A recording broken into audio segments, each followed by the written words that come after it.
La sexta sección sobre la doctrina de la salvación se titula La salvación y el proceso de la justificación. Aquí en este título tenemos un error. No se debería decir el proceso.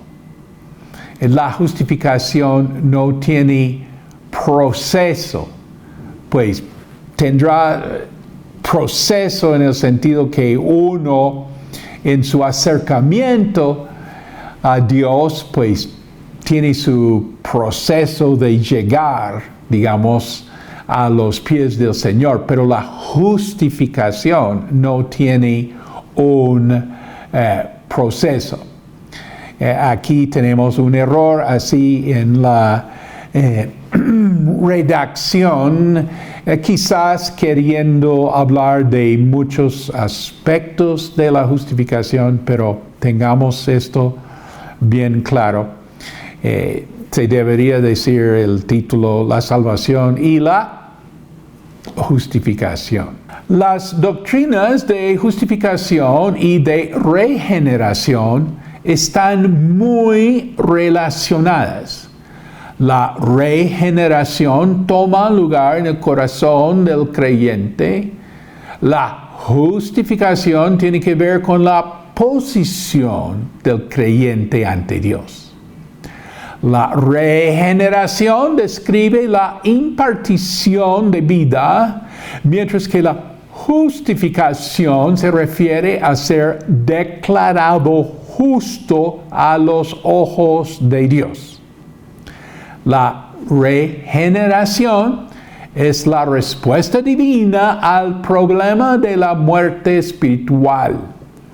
La justificación es la respuesta divina al problema de la culpa. Espero que estemos disfrutando estas lecturas maravillosas en fundamentos de teología pentecostal. También dice, la justificación es la acción por la que Dios declara justo al individuo. Es un término legal que evoca el concepto de un transgresor esperando recibir juicio justo. En vez de ser condenada por el juez, la persona es pronunciada judicialmente sin culpa y declarada justa.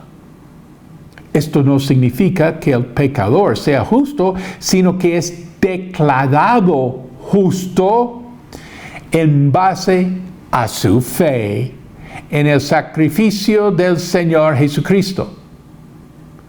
La justificación es más que el perdón y absolución de los pecados, es más que la remoción de la culpa y la condenación. La justificación es también el ajuste de cuentas de Dios con una persona con la justicia perfecta de Cristo. Las Escrituras declaran, por Él están ustedes en Cristo Jesús, a quien Dios hizo para nosotros sabiduría, justificación, santificación y redención. También dice, al que no conoció pecado, por nosotros Dios lo hizo pecado, para que nosotros fuéramos hechos justicia de Dios en Él. La justificación incluye salvación de la ira de Dios, como también la justicia y aceptación ante sus ojos. Cuando Dios justifica a una persona, Él borra el registro penal del pecado y culpa en la vida del individuo. A los ojos de Dios, es como que la persona nunca hubiera pecado.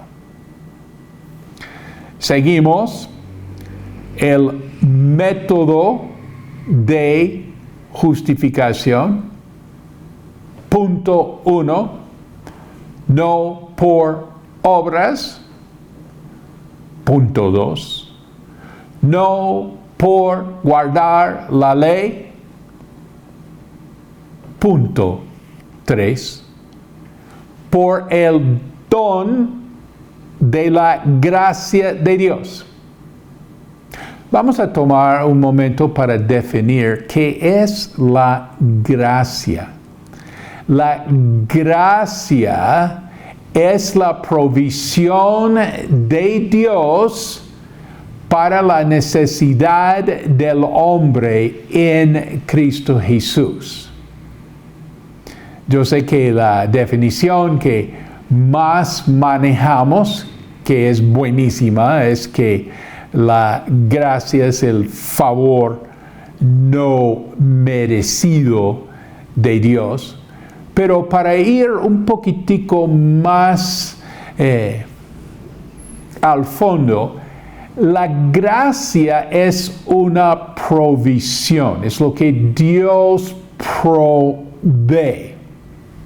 La Biblia dice que nosotros somos justificados gratuitamente por su gracia, mediante la redención que es en Cristo Jesús. Entonces, la gracia es la provisión de Dios para la necesidad del hombre.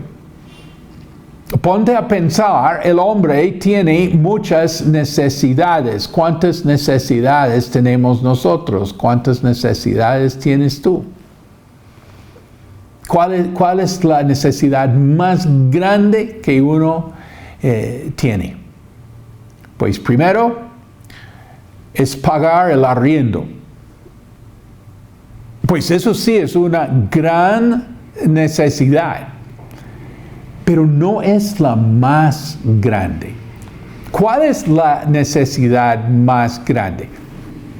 De la salvación. Y Dios nos da su provisión. ¿Quién murió en la cruz? ¿Nosotros? ¿Esta gracia es de nosotros? No. Nosotros no ponemos la provisión. Nosotros debíamos haber muerto en la cruz, pero no, es que Dios puso a Jesús. Por eso dice que Jehová quiso quebrantarlo. Esto fue el plan de Dios. Entonces la gracia es la provisión de Dios para la necesidad del hombre en Cristo Jesús. Dice, por el don de la gracia de Dios. Punto 4. Por medio del sacrificio sustitutivo de Jesucristo. Y número 5, a través de la fe. Vamos a definir la fe. La fe es creer que lo que Dios ha dicho en su palabra es verdad. Yo sé que nuestra primera definición es de Hebreos 11:1, pero ponle cuidado que la fe que da esta certeza, la fe que nos da esta esperanza, es creer que lo que Dios ha dicho en su palabra es verdad. La fe es creer. Creer es tener fe. Que en el griego la palabra fe y creer vienen de la misma raíz. La palabra fe es pistis. Y la palabra creer en griego es pisteo, que primera persona yo creo. ¿Por qué mencionar esto? Porque en español la palabra fe y la palabra creer son diferentes, pues un sustantivo, un verbo, pero en el griego es de la misma palabra. Y esto es bueno entender porque a veces se oye decir, yo tengo mucha fe, pero no puedo creer. O que yo creo, pero no tengo fe. Entonces, por eso necesitamos aquí saber que la fe es creer. Y no es creer cualquier cosa que se nos ocurriera. No. La fe es creer que lo que Dios ha dicho, y es muy importante, en su palabra. Por eso vemos el énfasis en la Biblia. La fe viene por el oír y el oír por la palabra de Dios. La fe es creer que lo que Dios ha dicho en su palabra es verdad. Y por eso nosotros podemos crecer en la fe. ¿Cómo?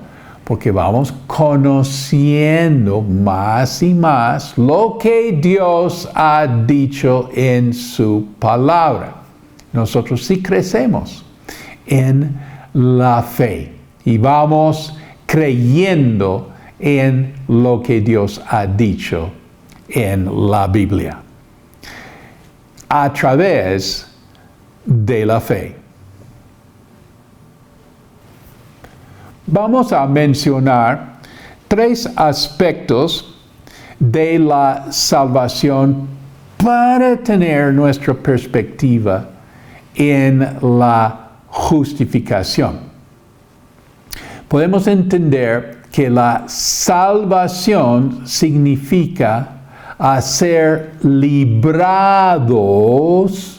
del pecado.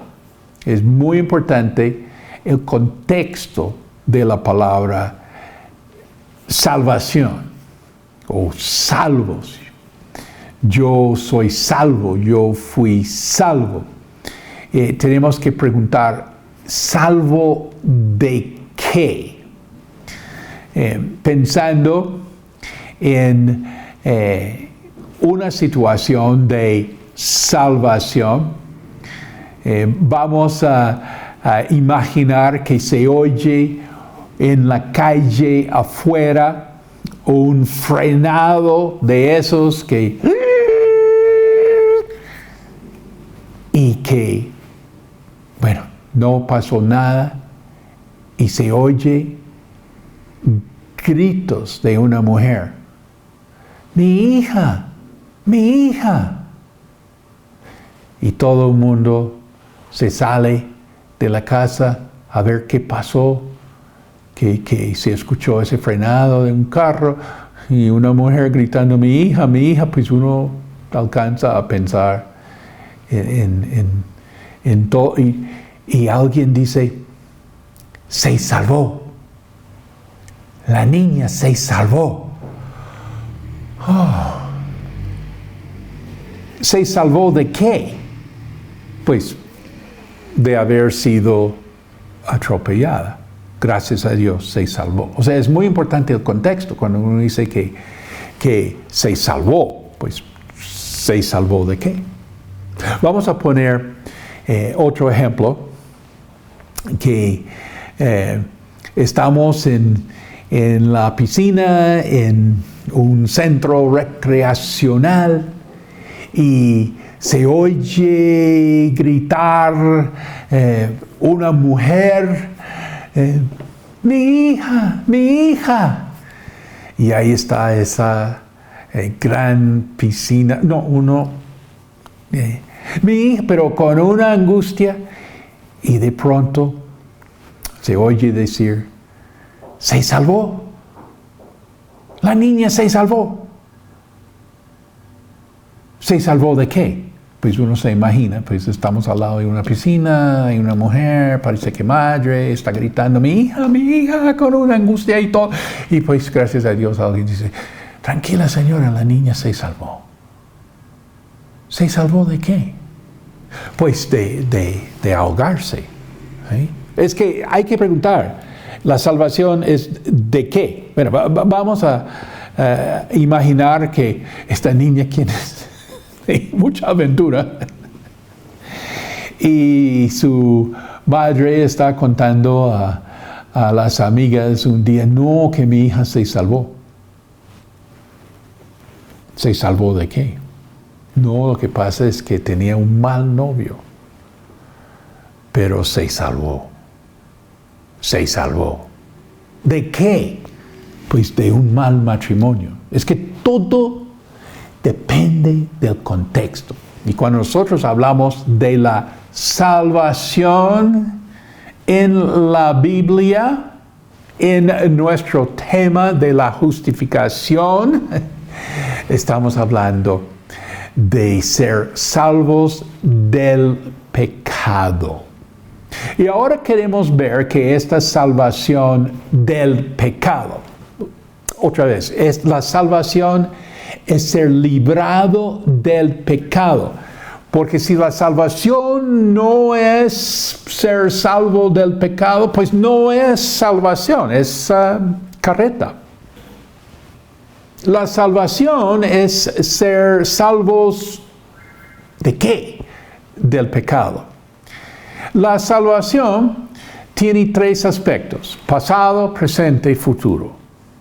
El aspecto pasado es la justificación, que fuimos nosotros librados de la culpa del pecado. ¿Alguien está agradecido con Dios porque no tiene que pagar por sus pecados? Y eso es porque fuimos salvos, librados de la culpa del pecado. Y la salvación también tiene su aspecto presente, que somos o que estamos siendo librados del poder del pecado.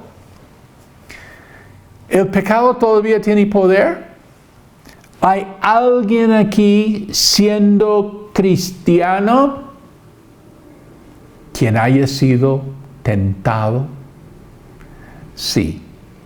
El pecado todavía nos está molestando. El apóstol Pablo habla de que tenemos una lucha entre la carne y el espíritu. Siendo cristianos, siendo justificados, necesitamos el segundo aspecto de la salvación, que es la santificación. Entonces, la justificación es que fuimos librados de la culpa del pecado, aspecto pasado, y la santificación es el aspecto presente, que somos o que estamos siendo librados del poder del pecado. Y nuestra salvación tiene su aspecto futuro. Este aspecto todavía no lo tenemos. En este aspecto todavía no somos salvos. El apóstol Pablo dice que nuestra salvación está más cerca que cuando primero creímos. Entonces, el aspecto futuro de la salvación es que nosotros seremos liberados de la presencia del pecado. O sea, ya no tendremos nuestros cuerpos así que nos jalen para donde no es. Vamos a tener nuestros cuerpos glorificados. Y por eso este tercer aspecto de la salvación se habla de la glorificación, el aspecto futuro. Seremos librados de la presencia del pecado. Vamos a tener el cuerpo transformado y no estaremos en este mundo. Así que siempre nos está llamando a lo que no es. La salvación, aspecto pasado, presente y futuro.